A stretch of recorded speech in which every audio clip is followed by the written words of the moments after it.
how to make money online and build a profitable business by doing things completely different from everybody else. CEO of Smobile. Peng Joon is here. I want you to set your expectations high because I will massively exceed them. In this video, I'm going to be showing you how in the last couple of years, when I pivoted from trying to think about how to do things better to how to do things differently, how everything changed for me and how I built an 8-figure business and how I scaled to that level by just constantly thinking about being different. I'm going to be showing you this process from this super important concept that I learned from the Blue Ocean Strategy. Now, if you've ever read this book on Blue Ocean Strategy, a key example used in this book when it comes to uncovering your blue ocean, and if you're not familiar with this term, blue ocean is where you're not competing based on price, it's uncharted territory, as opposed to a red ocean where everyone's killing each other, it's highly competitive, there's blood everywhere. In order for you to create and chart your blue ocean, the example they gave was the circus industry. And in the circus industry that was once dominated by Ringling Brothers, the first thing that Blue Ocean Strategy does is it talks about listing all of the different features in that industry. Okay, so basically the first thing that this book talks about is to list down what everyone else is doing. So back then, Ringling Brothers, which is the leader in the circus industry, price point was decent price point, affordable, that people could go to these circus shows. I don't know about you, but I loved going to these circus shows when I was a kid. So to map out all of the different features. So Ringling Brothers, decent price point. Second feature would be the location. Location of these circus shows would be, they would be highly mobile. They would set up the tent in the city. Circus show's over, tent goes down, they go to the next piece. By the way, if you stick till the end of this video, you will see why just by utilizing these principles, you might think, how does the circus industry relate back to me? If you truly understand this one concept, you will see why in business today, it's no longer about being better because everybody's trying to compete with better price, better product, better quality, but why being different could help you scale to the next level. Next feature, in the circus industry back then, they would utilize star performers, but they would have the person that is swallowing the fire and juggling through the balls and walking through with the pole, right, elevated at high level. So they would utilize these star performers, and the next thing that would happen in the circus industry would also be the case of the use of animals. So they would utilize animals, the monkeys, the elephants, the tigers jumping through the hula hoop of fire. They would have all these different things, use of animals. Next feature is they would rely on aisle concessions. Aisle concessions is basically, there would be someone selling soda and popcorn and all the things that would kill you, and rely a ton on aisle concessions. Now I could keep going on and keep mapping out all of the different features, but here's what the Blue Ocean Strategy says. It says the second thing to do next is to list down what would it look like if you did everything completely different. Now, if you're aware, in the industry, Ringling Brothers is no more, and the leader today is Cirque du Soleil. And if you take a look at Cirque du Soleil, look at their features today. Today, Cirque du Soleil is priced at premium, high priced, expensive. Location-wise, usually when they set up in a location, usually at a really nice hotel, sometimes based in Vegas, around the world, right? Really nice locations, but they don't move. They don't set up the tent and bring the tents down after a weekend. Fixed location. In terms of star performers, everyone's a star performer so that it's a well-oiled machine. Somebody calls in sick, replaced by another star performer. Use of animals. Today, because of animal rights and things like that, not much use of animals, if at all.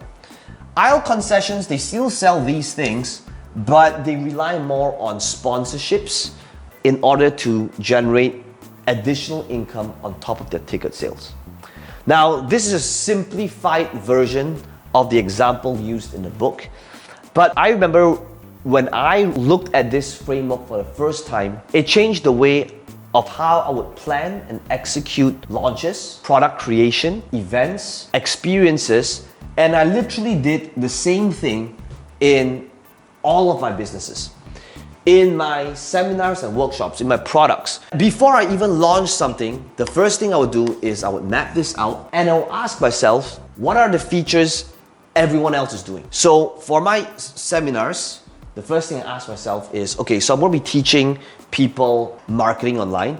How does that scene look like?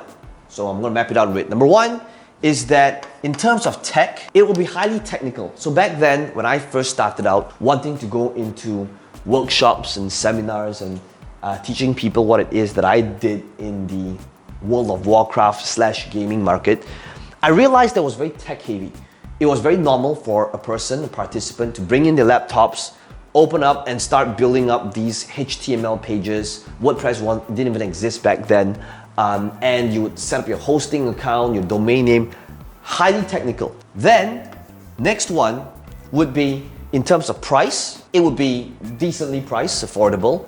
In terms of location, they would usually have it in an inexpensive place, usually in some sort of office lot to do that workshop. In terms of mindset, it would be usually very dry and they would not talk about like personal development, but more towards the tactics and the strategies. So I asked myself, if I were to toy around with the idea of just doing things differently, how would that look like? So I said, what if I eliminated the tech and people don't bring in their laptops? And at that time, it seemed impossible. I thought like, but I'm supposed to be teaching marketing. But I realized at the same time, tech is what drains the energy in the room.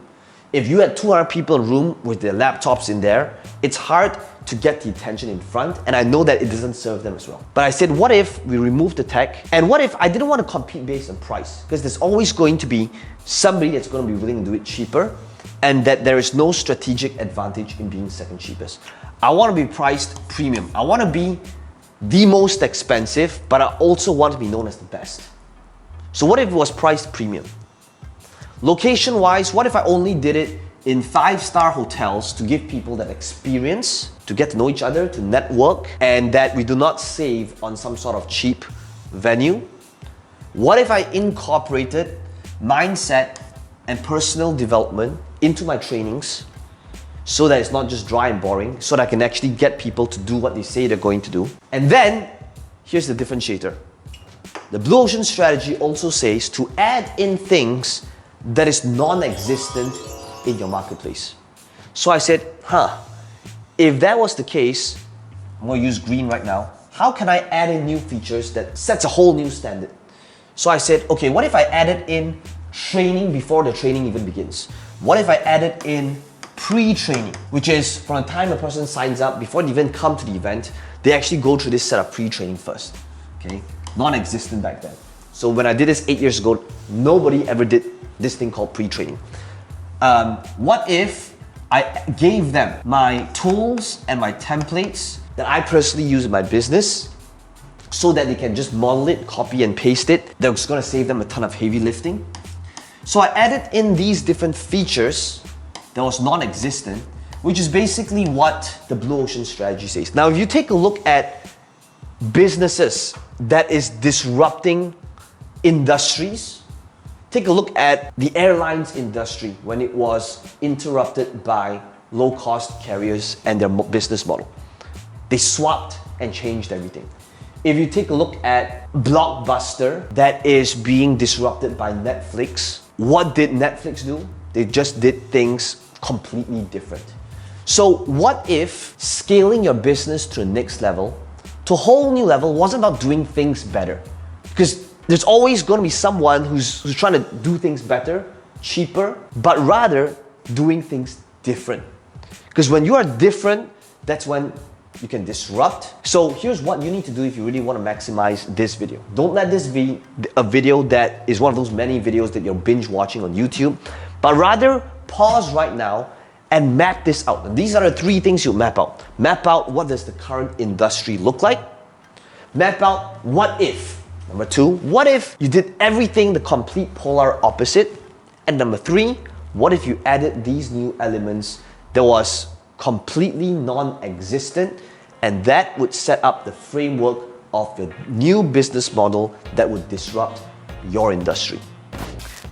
As always, let me know below in terms of your new business model, what your thoughts are, your biggest takeaway, and smash the like button. It does help with the YouTube algorithm a little bit. And if you love this video, be sure you're subscribed so that you can watch similar videos like this one.